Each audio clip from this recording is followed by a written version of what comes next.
career high 10 rebounds tonight, pretty good on the glass. But what did you see from Harkenstein that just let him have such a big career night? Very physical. He knows what he's good at. Rebounding, rolling hard, great finishing around the rim. Caught a couple lobs.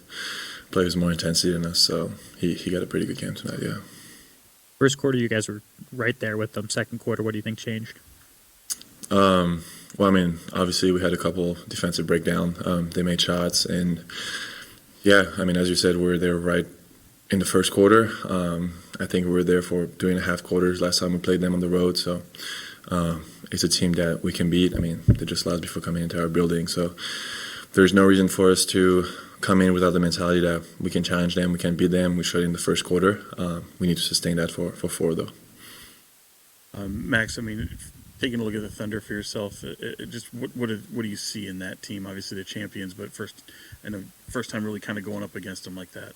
Yeah, they're good. What is it that makes them, I mean, just so good in the way they play? I mean, they've been playing together for 4 or 5 years. Obviously, you mentioned they're champions, so they come with a ton of confidence in every building. They play extremely hard defense, trying to cloud the paint as much as possible. And then they have guys that can make shot, obviously Shea, but when Hardenstein goes for 30 and 15, it's another problem. Max, obviously it's only your 9th professional game, but what has been like the biggest learning curve for you so far in the early season? I mean, everything really. Physicality, speed of the game, being able to get to the next play. I mean, obviously we have 82 games, not even been 10, and it already feels like a full college season. So being able to take care of everybody, being able to play with high level of confidence, being able to understand how you can help the team, not necessarily how you want to play, but how you can make an impact as fast as possible. So that's a lot of things that you kind of have to take in and figure out, and that's what I've been trying to do. Kind of building off of that, Max, it looks like you're getting a whole lot more comfortable, though, with the NBA speed and the physicality. What to you has been like the biggest growth or area that I guess you've grown most confident or comfortable with? Honestly, I couldn't say it right now just because I'm right in the middle of it, but I feel like just being thrown into the fire and being able to get as many live reps as I can, that will just help. And I think at the end of the day, like, it's just by playing that you're going to get better. And also watching a ton of film, whether it is during scouting, but also, at home watching basketball as much as you can. Hey, Max. Points in the paint has been a bit of an issue for you guys this year, 60-34 tonight. Like, what are the conversations you guys are having about that, and what do you see as kind of the issues there that are preventing you guys from, keeping that number a little more equal? I mean, I think there's a ton of things. Obviously, we can't get blown by on drives. Obviously, we cannot get the roller gets behind us for lobs. Cannot leave that many offensive rebounds to the other team that transfer themselves into second chance points. And you got to be alert on, back cuts and second actions. So these are areas where I think we all have to improve. Everyone, thanks, Max.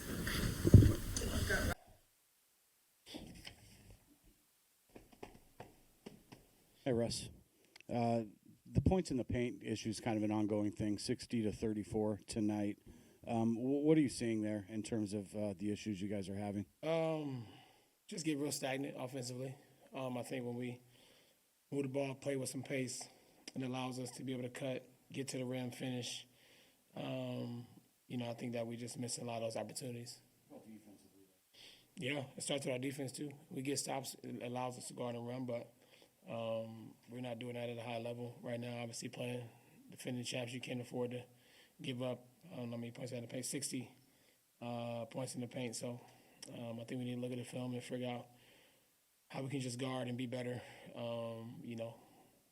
man to man.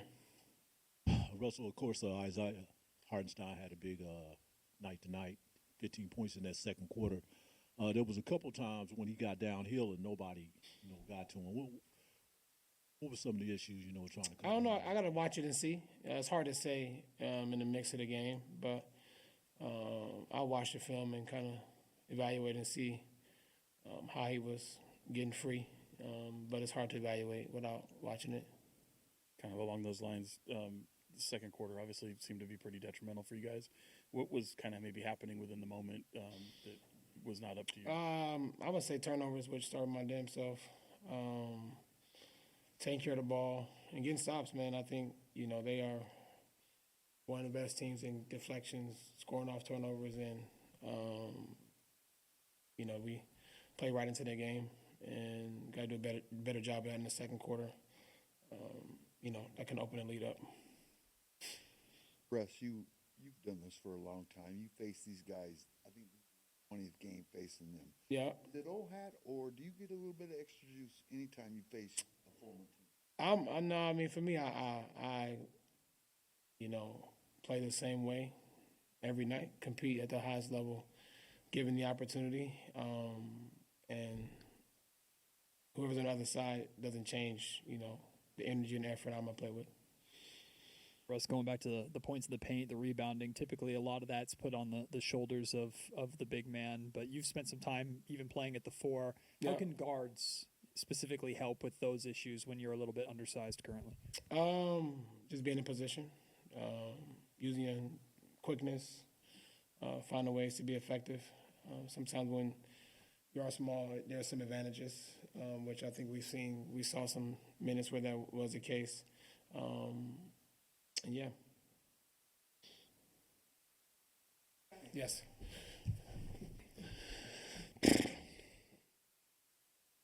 Doug, a couple of questions for you here.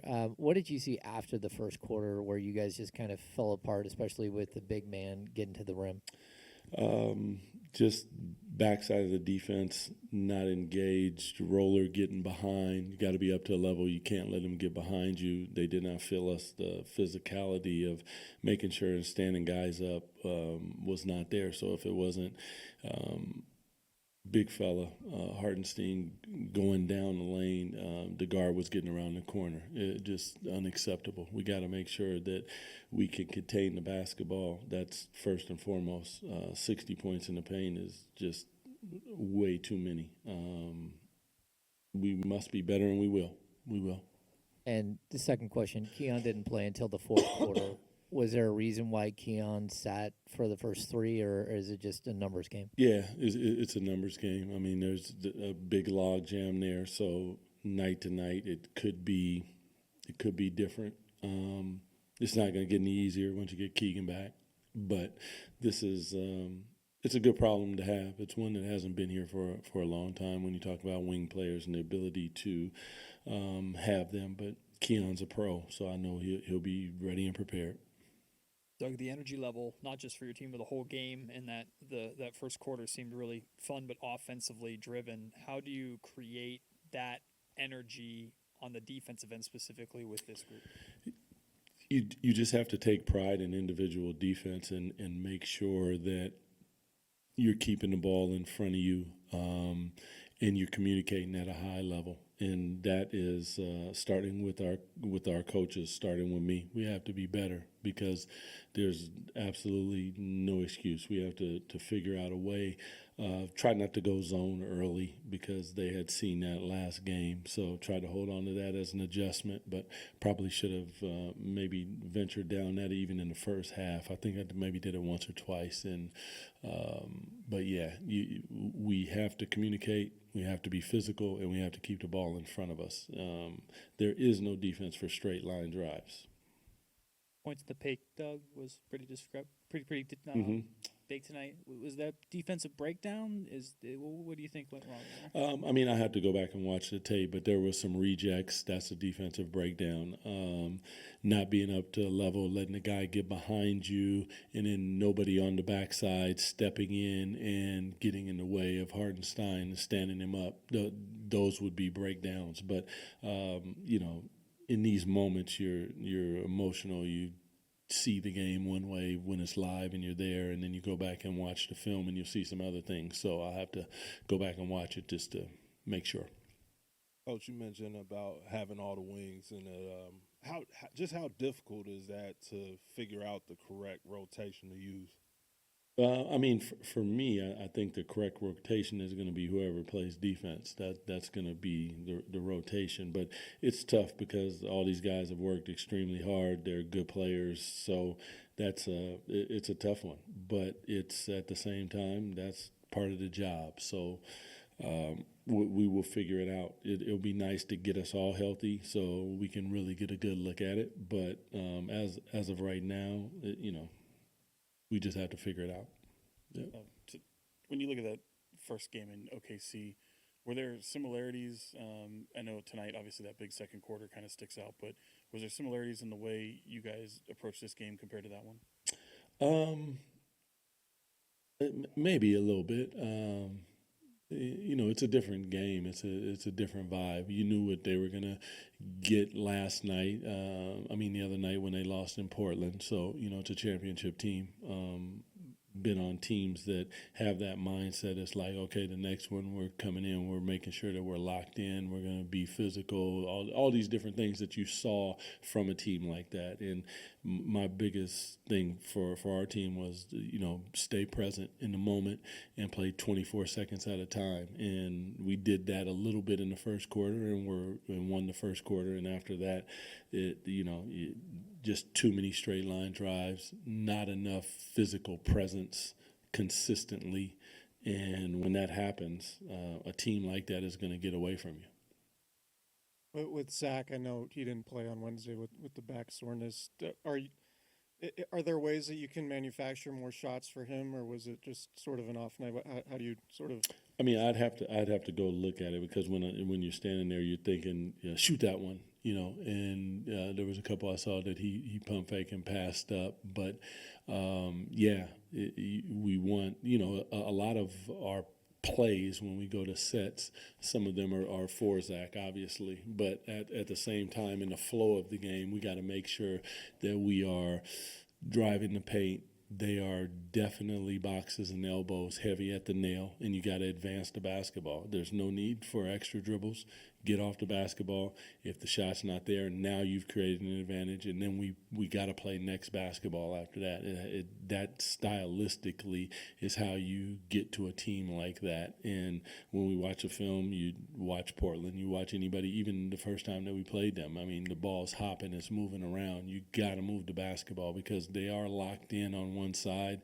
They present really well down in the defensive stance, arms out. It closes up passing lanes and driving lanes, and then their recovery speed is super, super high level.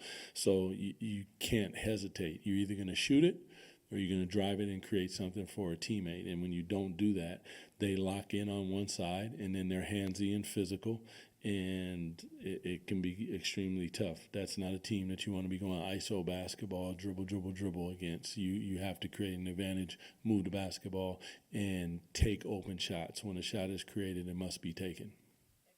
Yep.